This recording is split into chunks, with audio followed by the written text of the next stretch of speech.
سلام رفقا، خوش اومدین به کانال مخاطبان امید. تا حالا شده حس کنی کلی کار داری ولی آخر روز که جمع‌بندی میکنی میبینی تقریبا هیچ کاریو درست و حسابی انجام ندادی؟ یا مثلا مدام وقت کم میاری و استرس میگیری؟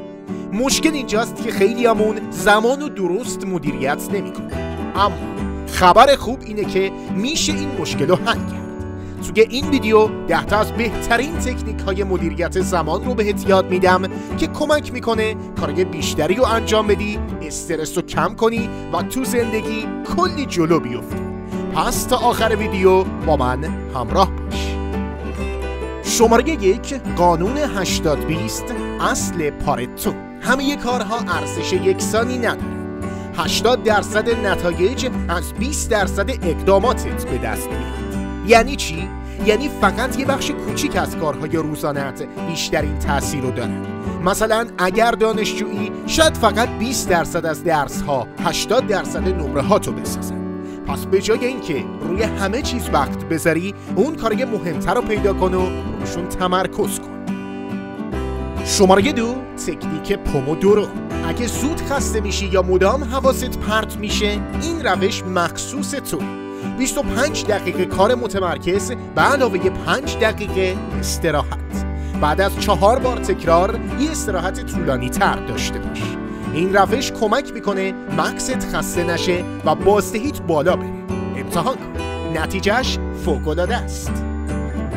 شماره 3، ماتریس آیزنهاور. اولویتمندی کارها رو به 4 دسته تقسیم کن. 1، مهم و فوری انجام بده. 2، مهم ولی غیر فوری برنامه ریزی کن. 3، غیر مهم ولی فوری بسپار به دیگران. 4، غیر مهم و غیر فوری حذف کن.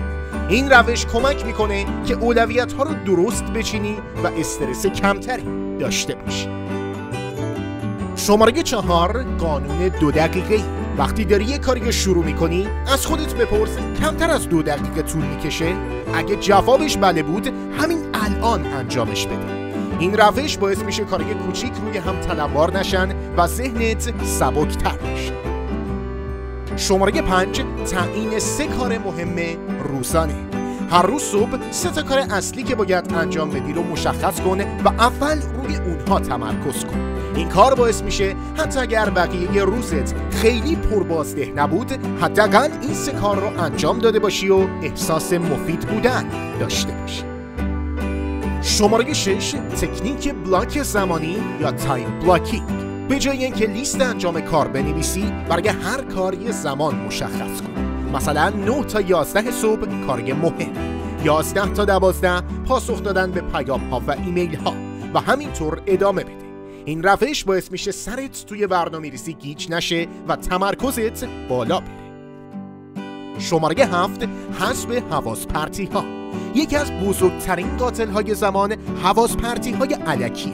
برای تمرکز بیشتر، نوتیفیکیشن ها رو خاموش کن، گوشی رو دور بذار و از اپلیکیشن هایی مثل فارست یا کولد ترکی استفاده کن که جلوی وقت تلف کردن رو بگیر.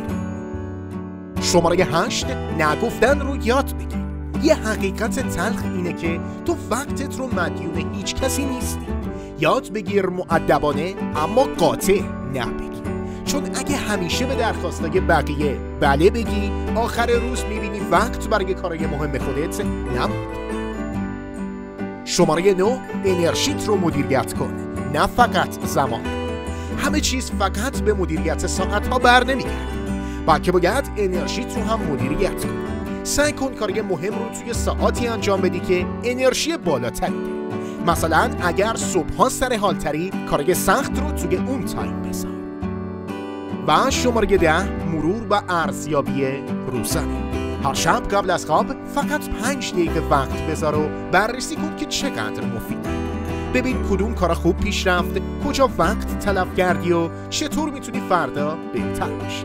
این یکی از عادتهای مشترک افراد موفق. خب رفقا، اینم از 10 روش طلایی برای مدیریت زمان. حالا نوبت شماست. کدوم یکی از این روش ها رو امتحان کرد؟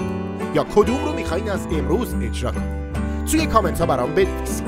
اگر این ویدیو برات مفید بود لایک کن، کانال مخاطبان امید رو سابسکرایب کن و زنگوله رو بزن تا ویدیوهای بعدی رو از دست ندی. تا ویدیوی بعدی موفق باشی.